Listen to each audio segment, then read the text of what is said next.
मित्रांनो, आज मी तुम्हाला कोळी लोकांची स्पेशल हल्दी थाळी कशी बनवायची हे सांगणार आहे। ह्या थालीमध्ये 3 डिशेस असतात, सुकं मटन, चिकन रस्सा आणि घाऱ्या, जे तुम्हाला सर्व कोळी लोकांच्या हळदीत बघायला मिळतील। तर आता आपण बघूया चिकन आणि मटन मध्ये जाणारा गरम मसाल्याची रेसिपी।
तर आपला गरम मसाला रेडी आहे आणि हा गरम मसाला तुम्ही कोणत्याही ग्रेव्हीवाल्या पदार्थात यूज करू शकता आणि हा गरम मसाला 8 ते 10 दिवस इझिली राहू शकतो। तर तुम्ही तो जास्त बनवून स्टोअर करू शकता, पण मी रेकमेंड करेन की तुम्ही हा फ्रेश बनवा आणि फ्रेश खा।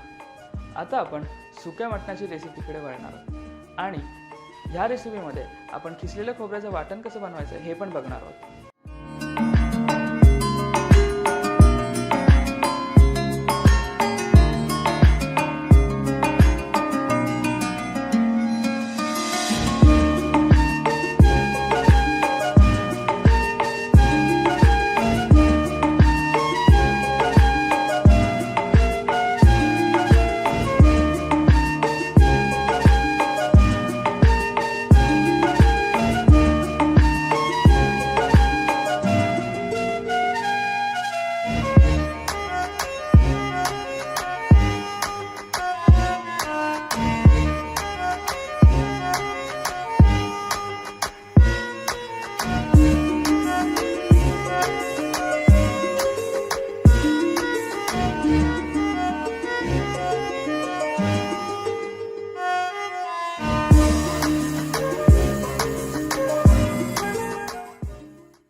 तर आपलं सुकं मटण रेडी आहे आणि ह्यात आपण 2 चमचे भाजलेल्या खोबऱ्याची पेस्ट टाकलेली, म्हणजे खोबऱ्याला भाजायचं आणि मिक्सरवरती ब्लेंड करायचं जोपर्यंत त्याचा टेक्स्चर बटरसारखं नाही होत। दुसरं, जर तुम्हाला हा मटण फास्ट करायचं असेल म्हणजे लवकर करायचं असेल तर तुम्ही सर्व इन्ग्रेडियंट्स टाकल्यानंतर ती ग्रेव्ही कुकरमध्ये ट्रान्सफर करू शकता आणि 4 ते 5 शिट्या घेऊन मटण शिजवू शकता।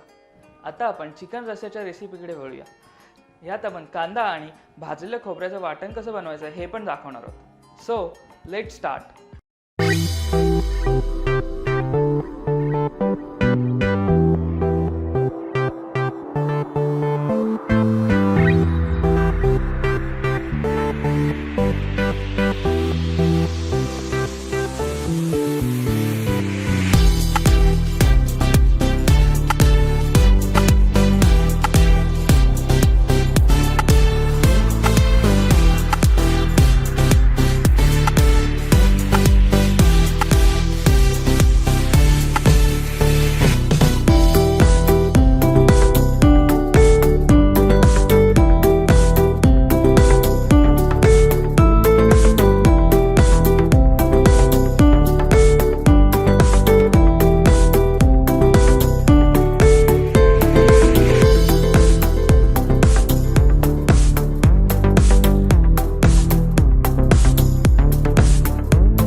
तर आपला चिकन रस्सा रेडी आहे आणि हा रस्सा भातासोबत खूप छान लागतो। महत्त्वाची गोष्ट ही की तुम्ही प्लीज कांदा आणि खोबऱ्याचं वाटण स्किप नका करू, कारण का त्याच्यानेच रश्श्याला एक युनिक टेस्ट येते। ह्यात तुम्हाला किती पाणी घालायचं हे तुम्ही डिसाईड करा तुमच्या रिक्वायरमेंटनुसार। तर आपल्या दोन्ही ग्रेव्हीवाल्या रेसिपी झालेल्या आहेत आणि आता आपण त्या ग्रेव्हीला ज्याच्यासोबत खायचं ती रेसिपी बघूया। घाऱ्या। घाऱ्या ही कोळी लोकांची एकदम ट्रेडिशनल रेसिपी आहे। ही खूप इम्पॉर्टंट असते हळदीसाठी आणि इन शॉर्ट घारी म्हणजे तांदळाच्या पिठाची गोड पुरी। चला तर आपण ह्याची रेसिपी बघूया।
तर आपल्या घाऱ्या सुद्धा झालेल्या आहेत आणि ह्यात तुम्ही लक्ष देण्याची एक गोष्ट आहे की हा पीठ आपण गरम असताना मळतो, त्याच्यामुळे तुम्ही ते लक्ष देऊन करा, कारण का तुम्ही ह्यात भाजूही शकता।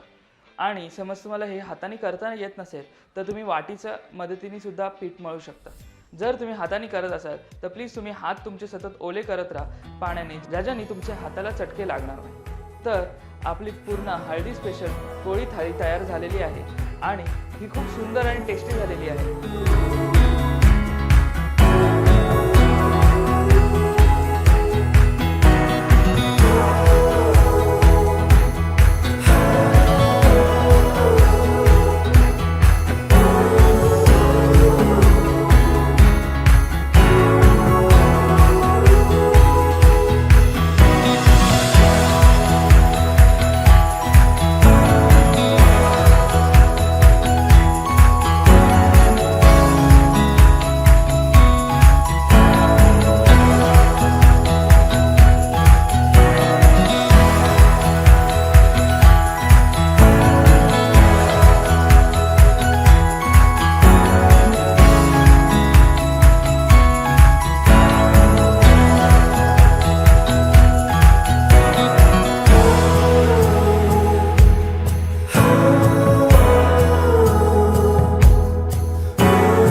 तर तुम्ही ह्याला ट्राय करा आणि मला प्लीज सांगा की तुमचं जेवण कसं झालं.